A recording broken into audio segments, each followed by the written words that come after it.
أعوذ بالله من الشيطان الرجيم. بسم الله الرحمن الرحيم. الذين يقولون ربنا إننا آمنا فاغفر لنا ذنوبنا وقنا عذاب النار. الصابرين والصادقين والقانتين والمنفقين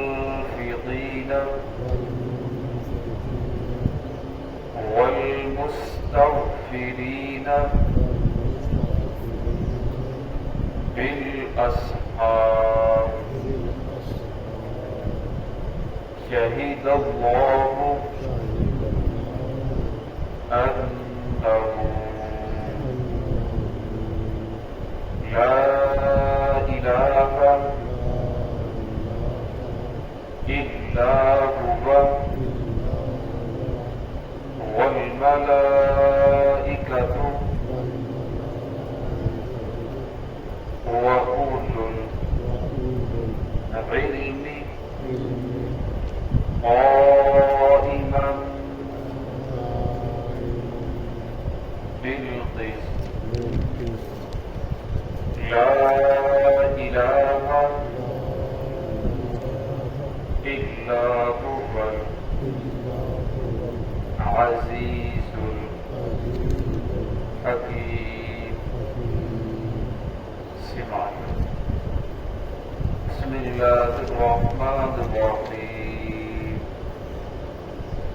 الذين يقولون ربنا إننا آمنا فاغفر لنا ذنوبنا وقنا عذاب النار. الصابرين والصادقين والقانتين والمنفقين والمستغفرين بالأسحار. شهد الله أنه لا إله إلا هو والملائكة وأولو العلم قائما بالقسط. لا إله إلا هو العزيز الحكيم. الذين يقولون، اور وہ لوگ جو کہتے ہیں ربنا اے ہمارے رب اننا آمنا بے شک ہم ایمان لے کر آئے ہیں فاغفر لنا ذنوبنا بس تو ہماری مغفرت فرما ہمارے گناہوں کو معاف فرما وقنا عذاب النار اور ہمیں بچا لے آگ کے عذاب سے. الصابرین اور وہ صبر کرنے والے ہیں والصادقین سچ بولنے والے ہیں والقانتین اطاعت کرنے والے ہیں والمنفقین اللہ کے راستے میں خرچ کرنے والے ہیں والمستغفرین بالاسحار اور سحری کے وقت تہجد کے وقت استغفار کرنے والے ہیں. شہید اللہ انہ لا الہ الا ہو اللہ تعالیٰ نے گواہی دی بے شک نہیں ہے کوئی الہ مگر اللہ رب العزت ہی مگر وہی.